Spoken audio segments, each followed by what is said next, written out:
दुर्गा सप्तशती की कथा दूसरा अध्याय।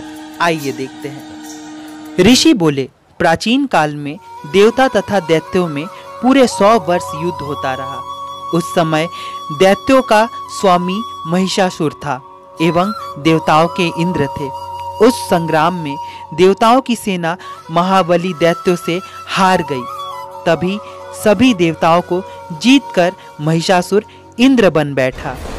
हार खाकर सभी देवता ब्रह्मा जी को अग्रणी बनाकर वहां गए जहां विष्णु तथा शंकर जी विराज रहे थे। वहां पर देवताओं ने महिषासुर के सभी उपद्रव एवं अपने प्रभाव आदि का पूरा वृत्तांत कह सुनाया।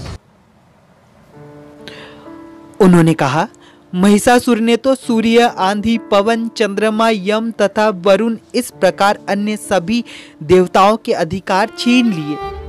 स्वयं ही सबका अधिष्ठाता बन बैठा है। उसने सभी देवताओं को स्वर्ग से निकाल दिया। महिषासुर महादुरात्मा है। देवता पृथ्वी पर मृतकों की भांति विचरण कर रहे हैं। हे प्रभु, अब हम लोग आपकी शरण में आए हैं। उसके वध का कोई उपाय विचार कीजिए। इस प्रकार मधुसूदन तथा महादेव जी ने देवताओं के वचन सुने। क्रोध से भौहें तन गई। तब भगवान विष्णु के मुख से एक महान तेज प्रकट हुआ। इस प्रकार ब्रह्मा तथा शंकर के मुख से भी तेज प्रकट हुआ। दूसरे इंद्र आदि देवताओं के शरीर से महान तेज प्रकट हो आया। सभी तेज मिलकर एक हो गए।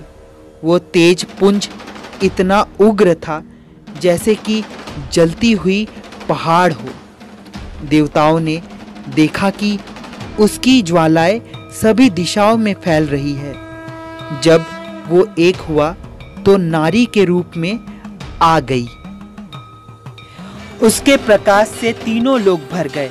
महादेव के तेज से उसका मुख प्रकट हुआ। यम के तेज से उसके केश हुए। विष्णु के तेज से उस देवी की भुजाएं प्रकट हुई। चंद्रमा से दोनों स्तन, इंद्र के तेज से उसका कटी प्रदेश, वरुण के तेज से जंघा, उरुस्थल पृथ्वी के तेज से नितंबों का प्रादुर्भाव हुआ।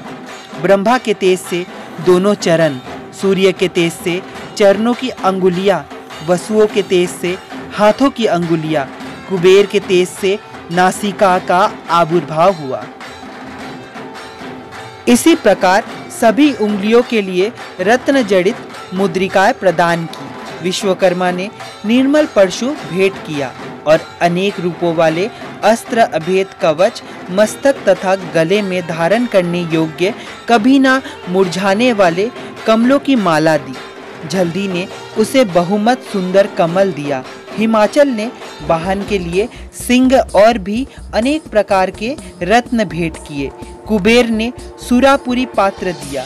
सभी नागों के स्वामी जी शेष जी ने महामणियों से सुशोभित नागहार दिया, जो शेष जी इस पृथ्वी को धारण किए हुए हैं।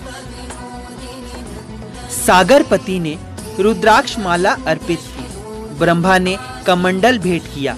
सूर्य ने भगवती के रोम कृपों में अपनी किरणें प्रदान की। काल ने तलवार तथा उत्तम ढाल अर्पित किया। क्षीर सागर ने हार तथा कभी पुराने ना होने वाले 2 वस्त्र भेंट किए।